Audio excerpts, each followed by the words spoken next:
Apparently, the only people in MMA with base politics are people in Dagestan, like the Khabib and I'm a big fan of Chimev now because he just had a big fight where he came out like, bro, I'm ready to go to Palestine and give up my life for my Muslim brothers and sisters. So there are a lot of Muslim fighters who I don't know other positions, but they are on Free Palestine. But there are a ton of Zionist MMA fighters as well. There was a Zionist MMA fighter that put Khabib's name. It wasn't worth a segment, but he put Khabib's name on a missile. He put Chimev and a bunch of other Muslim MMA fighters who was speaking out for Palestine. He put them on a missile and said, "Yeah, this is a message for you guys." He's a Israeli MMA fighter. I was like, bro, you guys are fucking crazy. Like, so he's threatening their lives, essentially saying that they need to be bombed and killed for standing up for their fellow Muslims, right?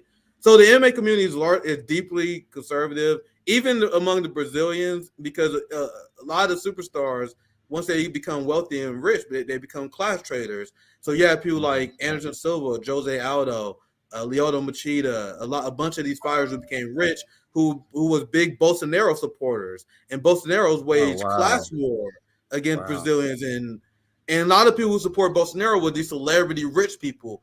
Bolsonaro had control of the media, but Lula's base was poor evangelical Black people, poor working class people. Meanwhile, people like Neymar and all these rich Brazilian influential athletes, they love Bolsonaro because they were class loyal, and they also were social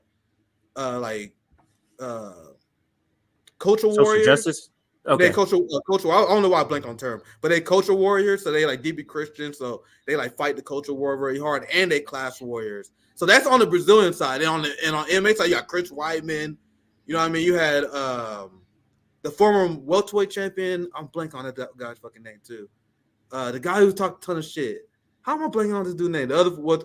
Oh yeah, even the Kamaru Usman, the guy he beat with. I'm blanking on the guy's name. But Kamaru Usman, the Black African welterweight champion that the Black community cool with, he was conservative. He was a Trump supporter. What the fuck am I blanking this on this day? That's crazy. But so even the Black MMA supporters like the right wing, and it's sad because martial arts came from a revolutionary perspective. Like capoeira was a revolutionary martial arts, and a lot of martial art came from revolutionary background. But now capitalists and their influence really took over the culture of MMA. But that's my rant on that. I'm sorry for that preface, but we can get to the video. No, that's a good. Joe Rogan is deeply disappointing. My last thing I said before the video, because I explained many times before, everyone in the MMA community followed him. I followed Rogan way before he was super popular. The fact that Joe Rogan became super popular is still weird to me, dude. I remember that is weird. That is very weird. I listened to him when his podcast was in the double digits because he used to have martial artists on it. I remember he had Uriah Faber on, Chael Sonnen, a lot of fighters on. He had Charlie Murphy on, like before anyone knew what the Joe Rogan experience was. And I remember he used to talk about lefty, anti-war shit all the time. He was talking about how, man, people need to listen to people need to have health care. He was and that only reason I used to listen to him, and then I saw him change. As soon as he got popular, also he started hanging around people like Ben Shapiro, right-wingers. Then I always saw him telling people to shut the fuck up and go back to work. Like, bro, you used to be a fucking hippie pot smoker that wanted peace. And he was a Bernie Sanders supporter. And he completely flipped as soon as he got super popular. As soon as he became a 100 millionaire, this guy became a culture warrior, a big capitalist, and now he's a big Israeli, a big Zionist now, apparently, which is crazy considering he had Abby Martin on his show. I was just going to say that. I don't want to spoil that point because that was a point. I got that clip. No, it's not a point I had written down. It's just the point that I was saying based off what you were saying is that Abby had already schooled this guy. We did a segment like 2 weeks ago on it. So, but let's listen. Let me know when you want to start. We'll probably listen to maybe 5 minutes of this and then one of us. Nick, so if an intruder comes into your house, they have an arm, and then they lay their arm down, are you going to do anything to an intruder, Nick? Yep. You see how the colonizers always view themselves as victims? And by the way, he uses the same rhetoric that slave owners use, by the way. Come on, man, we can't let them free. What if they all kill us? This is literally slave owner propaganda used throughout history. These people learn from their ancestors, man. Like, you think they haven't? You don't think these propaganda techniques aren't passed down throughout time? And I don't know this guy too well, but one of the chats, and this rings familiar from what I know from this guy. He was a veteran. I know who Tim Kennedy is as a fighter. He was in Afghanistan. He viewed Middle Easterns as subhuman based on one of the comments I put up. And you know what I mean? These people know their past. They know where their generational wealth come from, so they're willing to lie on behalf for the improvement of their community, and that by violence by all means. We instituted this state based on a genocide and slaughter, the Nakba. And if you guys ever try to change the status quo, even using the same violence means that we started with, you're in the wrong. And there are some people that watching for this guy advertise this on Twitter. We're gonna cover this article from Atlantic that essentially summed up his argument right now. The ruling class is desperate to take armed resistance off the table, even though they got their power and capital from armed violence. So in the Atlantic, they had an article that essentially said people who are victims of colonization, they don't have the right to resist by any means necessary. We'll cover that later. But that's essentially what Tim Kennedy is saying here. But let's continue. That problem. In the Hamas charter, I want you guys to realize that Palestinians accomplish what progressives dreamed of with the Democratic Party. Palestinians technically push Hamas to the left. I was listening to a lecture about this where someone explained, like, when Hamas was founded, they were just Hamas. They're not military. They're not like professional managerial class. They're not well studied. They were just ordinary villagers, religious people who were displaced and victims of genocide. So they put a chart together, knowing only thing that they know with their ignorance, they don't know that much. And they had an original charter that was pretty brutal because they only view Israel as Jews, Zionism as Jews. But ever since then, Hamas has made it 100% clear that they don't view Zionists as Jews. And they don't view people who are Jewish who support their liberation as enemies. So back in the Hamas charter in the 70s and 80s, they had pretty vicious language, right? But now it's all about, we have our eyes on the enemy. We are quoting our international right to self-defense and armed resistance. And I personally looked into this, something I didn't look into, because I've seen so many people lie about this. Like, so many people, when they make the Israeli argument, they straight up lie about what Hamas says. The Hamas, the organization as it is right now, they are absolutely not calling for the deaths of all Jews. And this is a lie that is often repeated. But let's continue. A lot. Like, that's probably one of the things, Nick, that I hear. Like, he's saying a lot of the same things, and he's using a lot of the same tactics that. Yeah, he's using the same tactic that RFK Jr. did in an interview with Jimmy, just saying a bunch of stuff that, like, us who are invested in this shit every single day, be like, what are you saying? Where did you get that? Just a new. It seems like every time I'm listening to an Zionist explain shit, Nick, it's a new thing that I'm like, I've never heard that before, and I read about this every fucking day. How is that possible unless you're just making shit up? But let's listen some more. Hamas just went, and the terrorists. Those are separate. That's exactly things. what you're doing. But if there's 2.5 million people, that is exactly what they're doing. Because if you're a Palestinian that is okay with going through checkpoints, with okay with having Israel steal your sovereignty, rob you of your houses, kill your reporters, kill your family, then you're a good one. If you're a Negro slave that don't think of the rebellion, if you follow your master and you continue to help him pick the crops, you're a good one. But if you fight against us, you deserve to die. How is this any different than that mentality? The good Palestinian is the one who suffers in silence and dies in silence. That is the mindset of the colonizer, that I will resist until my dying breath, fam. This is the enemy of humanity, the enemy of our people. If he was back during the Jim Crow era, he was making this argument against us, CJ. He's the enemy of our people, not just the Palestinians, of everybody. Do you guys understand?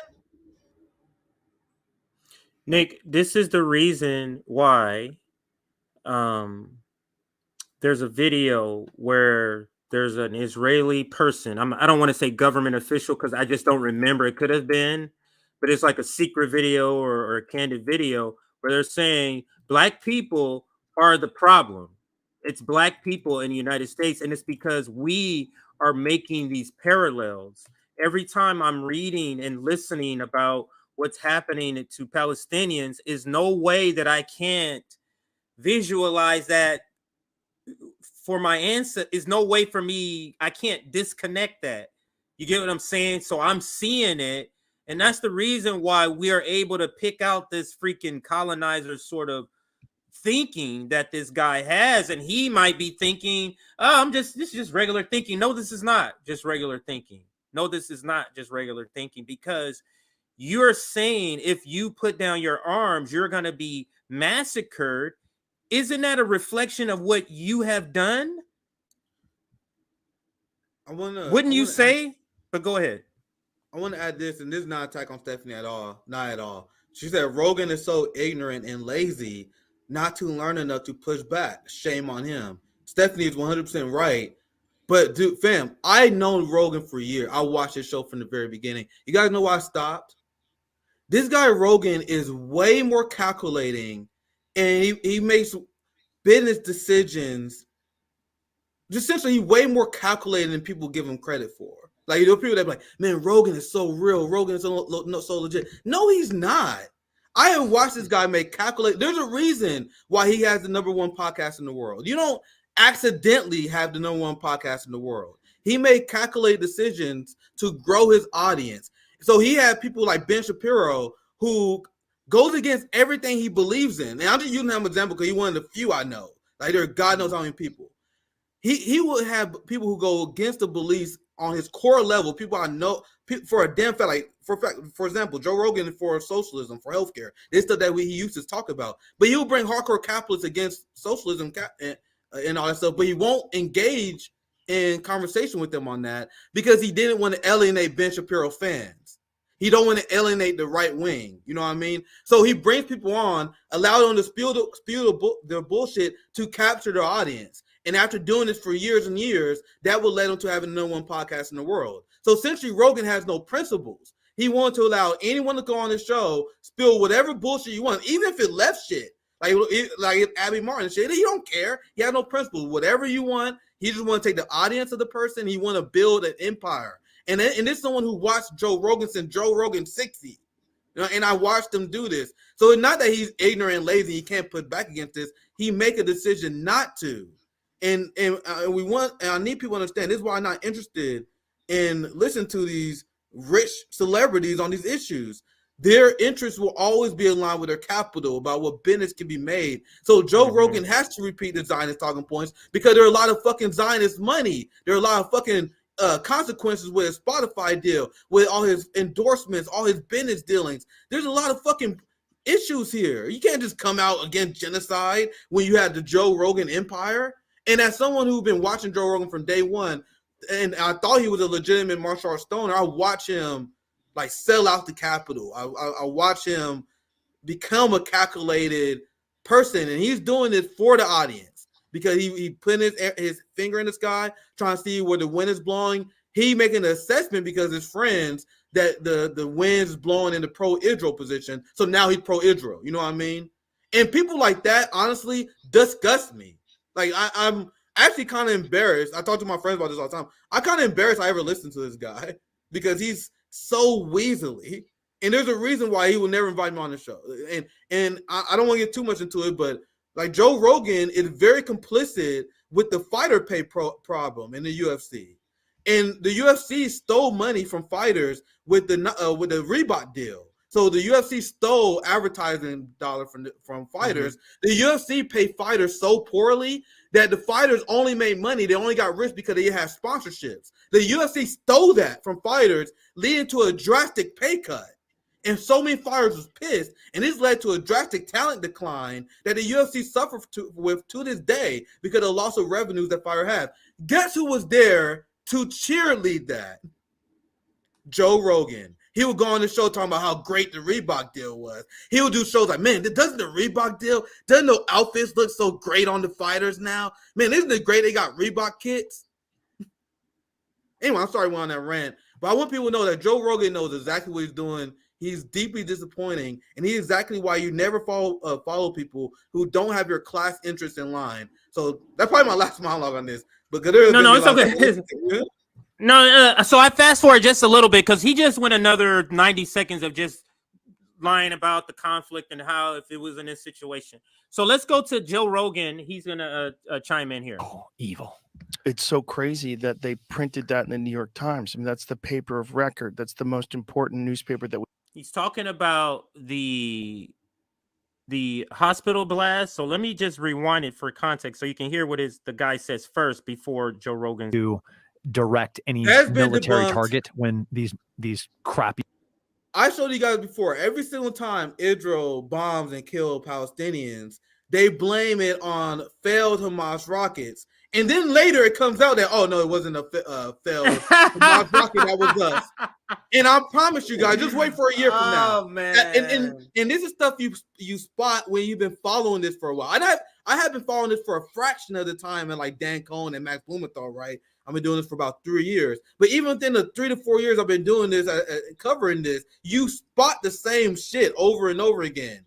Israel bombed the place. Oh, that's a Hamas failed rocket. Then investigations later show, no, that actually was Israel that did that. So you guys understand, with the amount of people that was killed in that hospital, the repurposed rocket that Hamas fires does not have the blast radius and does not have the destructive potential to destroy the hospital and bomb as many people and kill as many people as it did. If Hamas had the kind of power to destroy a hospital and kill hundreds of people, like they claim they did, the state of Israel would have already been destroyed. Right. The fuck y'all talking about? Anyway, let's continue. This is, like, Rogan's still monetized. Like, people think he's not a tool of the deep state. This is disinformation. Monetized, no one taking them down. Just straight up disinformation. Not regarding, this is not like a liberal take, like on COVID. No, this is him doing disinformation on behalf of the empire. Because he's class loyal, but let's continue. It's supposed to be. It's a lot of citations that was needed there, but go ahead. I'll just say citation need for all of that because I explained before. Whenever Hamas or Palestinians try to create independent infrastructure away from their apartheid state, Israel bombs it. In 2006, you had Gaza, you had Hamas who built a power plant because you know how Israel turned off their electricity. Mm-hmm. Yep. They want to make it so Israel can't turn their fucking electricity off. So they invested in a power plant, and then Israel bombed the power plant. That happens every time. So what's in design is they just make shit up. And if you was debating this guy, he would just bombard you with misinformation. He would stun you with stupidity, stun you with so many false facts. You'd be like, all right, we're not fucking start with that. You know what I mean? That's their strategy. It's overloading you with lies, overloading you with bullshit. So you're like, all right, I gotta start from the first sentence of bullshit, then the second sentence. Now I gotta explain the history of that. And if you're not Norman Finkelstein, if you're not Max Blumenthal, you're not Dan Cohen, good luck. I think I can do decent against this guy. You know what I mean? I think my ego tells me I can do decent, but I am not the guy to be doing. I think like this issue is so important. You need someone who's been doing this for you. That's why I haven't been making these challenges. I think you need like Dan Cohen and Max Blumenthal. The issue's too important. Even though I'm decent at it, you need a master. You know what I mean? So I wouldn't against this guy. You need someone like Dan Cohen and Max Blumenthal who would absolutely dismantle this fucking guy. You know what I mean? Because it's just mountain of lie on lie on lie. And unless you're an expert, unless you lived it, you're gonna struggle. And I'm not sure how I would do, to be honest, because I'll be like so stunned. Like I'll be like, hold up, wait, where do I start with this? You know what I mean? But go ahead, CJ, if you want to chime in. I think that a good tactic could be if he's debating somebody and the perspective is colonization. That's the perspective, because then anything you say that Hamas, quote unquote, Hamas and Palestinians did, then you can frame it as this is a slave revolt. You get what I'm saying? So it depends, but it's very hard when you're pummeled because your brain starts to go, because it's not just the lies, even if you are well versed, is that your brain is going, what the fuck is he talking about? Like, you're overloaded with what the fuckism. You get what I'm saying? Like, what the fuck is he talking about? That overwhelms you to even where you start to forget your own points. But I think we can end this video here so we can get to the rest of the presentation, the rest of the items for the rest of the stories. But the last point on this video, it's very telling, Nick, that Abby Martin's on there. Joe Rogan looks like he's a damn Palestinian supporter. Then you get this guy, Tim Kennedy, on here. He looked like he's pro-Israel. And it's just like, I guess whoever's in the seat, he pretends like he's for them, because when Abby was there, she said all of this stuff. She said we're the beginning of this stuff. But she said about the Nakba. She said all these things that he acted like he got. Now he's not remembering this stuff. Yeah, this is why. But go ahead. Yeah, this is why Joe Rogan is disgusting to me. I don't trust him, because I told you guys I show grace towards ignorant Biden voters, towards ignorant Trump voters, people who don't know better. You know what I mean? But when you've been explaining an issue like this, and then you have Tim Kennedy and God know who else, because I ain't followed the podcast I don't know how long. God know who else he had on that spread bullshit. You don't, and then you pretend you haven't heard. You pretend you don't know this. You make these calculated decisions based on money, based on your standing of your podcast. That makes my skin crawl. Like these calculating, slimy cowards. You know what I mean? So let's watch this clip that Joe Rogan pretends he never heard before. If you're a Palestinian and you live in Gaza, you're just stuck. You're stuck forever. And that's why these people are like, people from America, they're like, why that's why you have this mantra like, oh, they want to die. They raise their kids to be suicide bombers. No, when you're in Gaza, you are born dead. You don't have a life. So that's why these people are giving up their lives to send a message to us. That's why they're doing this. That's the only reason they're doing this, is to send a message to us. Help us. That's all they can do, is use their bodies. It's just terrifying to me. Forget about whether it's Israel or Palestine. Forget about what it is. The idea that people could be born stuck in this spot and really have no recourse and nowhere to go, and just be thought of by people that live just a few miles away from you, you're subhuman. And that the fact that someone can make that T-shirt with 1 bullet, 2 kills, and show a pregnant woman with crosshairs on her belly, that scares the shit out of me. Morally bankrupt coward. He went from that because Abby was there. Now Tim Kennedy saying those same people deserve to die because they're radicals, and he had nothing to say about it.